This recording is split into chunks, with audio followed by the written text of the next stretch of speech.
To deploy your website or web app prototypes, we have integrated Netlify platform. Netlify provides Git-based workflow and powerful serverless platform to build, deploy, and collaborate on web apps. To deploy any project, click on the Publish. If you're setting up deployment for the first time, you need to log in with Netlify. If you don't have an account, you can create one and log in from Gridbox.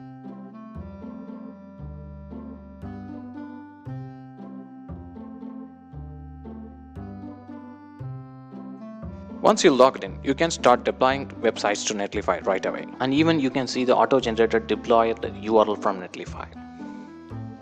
You can even add your custom domain. That's an overall introduction to deployments.